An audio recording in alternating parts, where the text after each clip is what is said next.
Hey YouTube, it's Miss Tati. This video is especially dedicated to Aisha77. I got your message and I want to go ahead and make this video. You asked me what is it that I did to prepare for this surgery.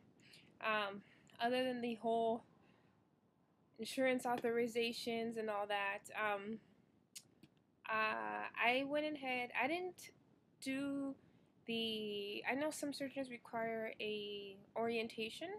I didn't do that. I had a one-on-one kind of orientation with my surgeon, and we sat down and we spoke about, with my husband, we spoke about side effects, things I need to do, lifestyle changes, etc. So I don't know if you're doing an orientation like a group, or if you're gonna do a one-on-one with your surgeon. But what I did, I went ahead and I bought a notebook, and I'm kind of disappointed in myself that I didn't keep track of it because life became so busy for me after weight loss surgery, and well, after the first 3 months of weight loss surgery, and I wish I could have kept up with it, but this is what I did. I went ahead and joined a forum first. The forum is called, and I think I mentioned this before, thinnertimesforum.com, or you can type that in a Google search. And there, I got so much great help and support from everybody, and that was one of the things I did to prepare. There, you can get research. They talk about insurances. They talk about before weight loss surgery, what to expect, what not to expect. There's forums on about yourself on an emotional level. So I went to Walmart and I bought this notebook. So funny. It was like $4.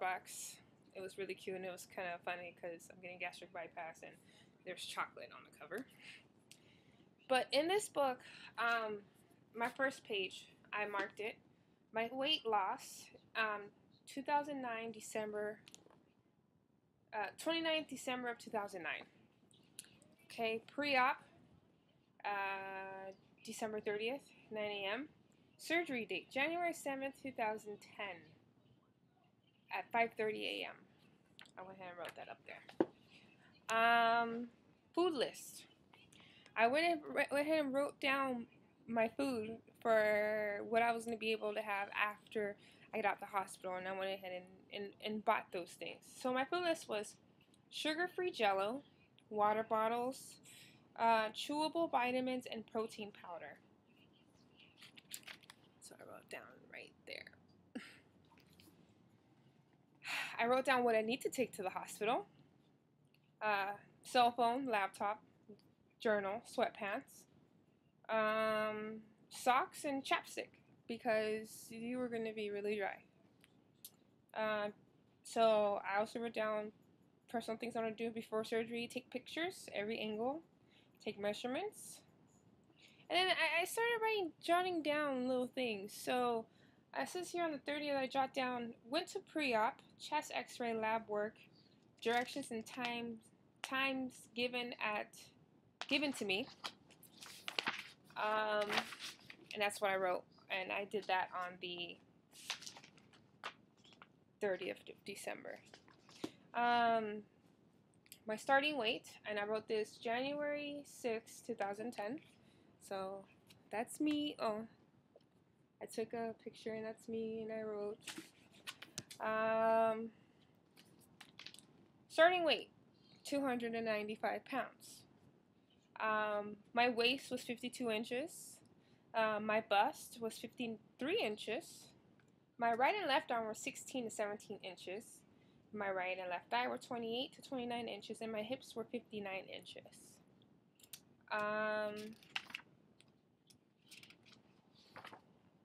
And I did more pictures. And more pictures. It's like my backside. But, so I did that. Let's see what I jot. I'm going to write down what I jot down here. See if that's too much.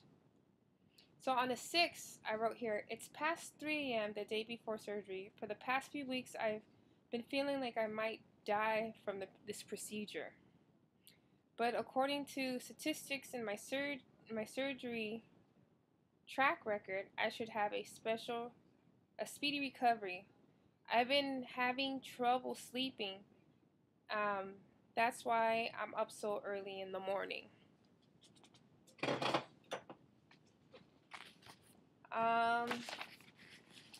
Writing, up so early in the morning writing in this journal. Today I spoke with Pam and she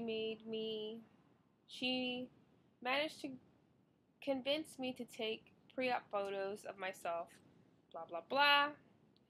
Okay. Today I also started my clear liquid diet. I cleaned my house, something about not me eating, blah, blah, blah. Okay.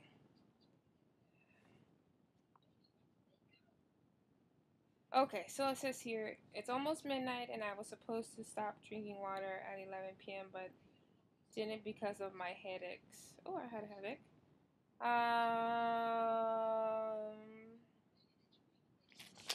Let's see. Here we go. So this is after surgery. Let's see what I wrote down after surgery. See what I jot down.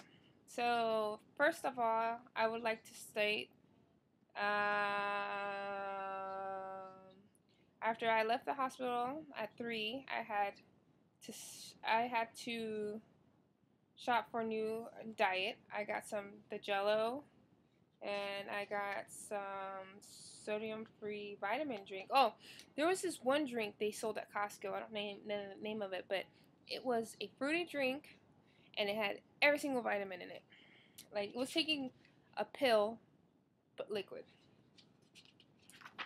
So I wrote down, which I think was great. And, I even kept track of what I ate. So let's see. On the 9th, so this is like after out of the hospital, so I had a 7, 8, 9, so this is 2 days after the hospital. I got 5:30 p.m. I had 2 ounces of pain meds in a nap. At 7 p.m. I have 2 ounces of broth. At 8 p.m. I have 2 ounces of sugar-free Jello. 9 p.m. 2 ounces of water. 11:30 p.m. water. 1 ounce of water. At 12:30 a.m. 2 ounces of water. At 1:35 a.m. 2 ounces of water. And then I started to have food dreams. Yes, I wrote here, food dreams.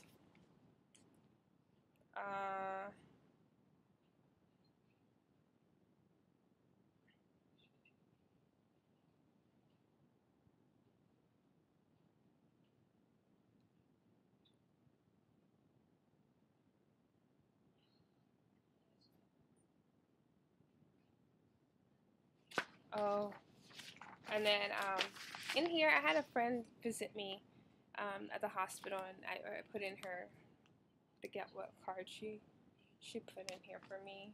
And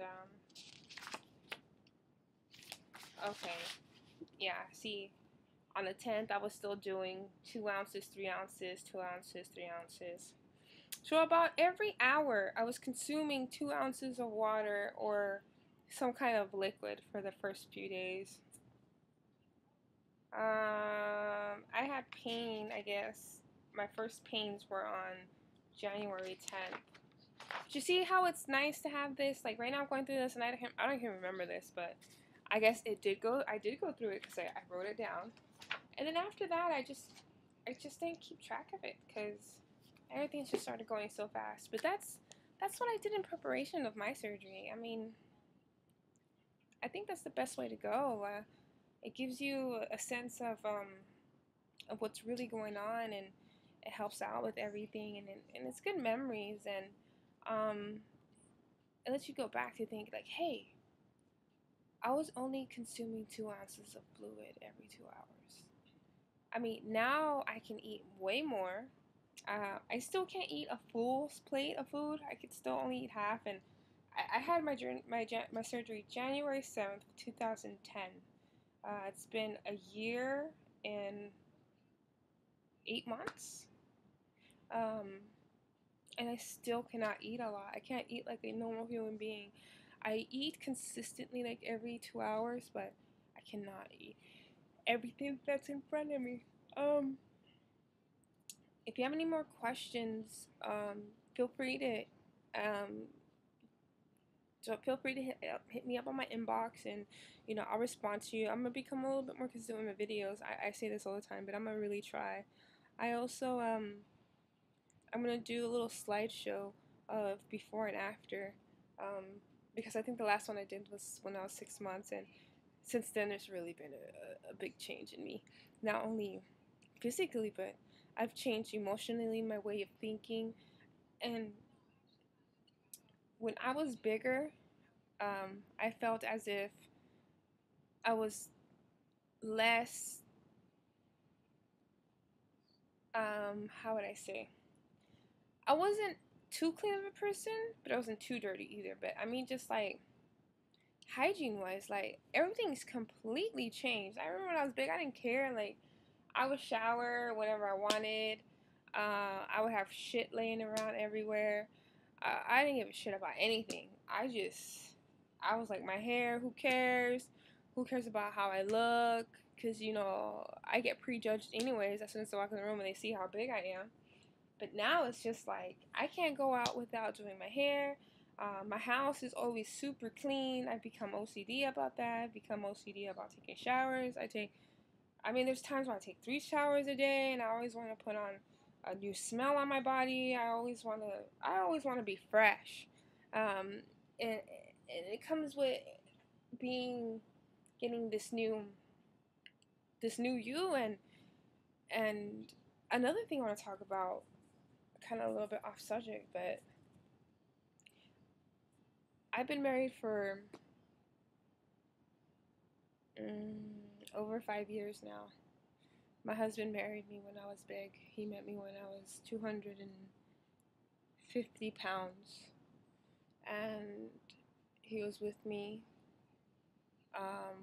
He's been with me ever since. And now that I'm this small, and I will tell you right now, I will tell you all women who are having this surgery. Once you drop down the surgery, and if you're married, please don't let it get to you, because I let it get to me, and I hurt somebody. I hurt my husband, and because I reached my fantasy. I was in my fantasy that I was finally not as small as I wanted, but I was small, and I was getting newfound attention, and I've experienced everything I wanted to experience, or I've seen girls experience in high school, or girls that I wanted to be like, and it was happening to me. It was happening to me, and I didn't cheat on my husband, but it got to the point where I didn't care anymore. Like, I was having a lot of guy friends, and even though I knew what their intentions were, but it was nice having that attention from them, and I regret it. And ladies, I hope you don't let it get to you, because once you find your new weight, you're gonna find new attention, and it's all for the wrong intentions. And if you're married and that person loved you when you were 3, 4, 500 pounds, and they're gonna love you when you're 150 pounds, then stick by their side, and don't let temptation get to you, because I let temptation get to me, and it was the worst thing I ever let happen to me. But anyways, I will log off now because this video is super long. But like I said, comment, send me messages, rate, like, all that good stuff. Thanks, and have a nice day.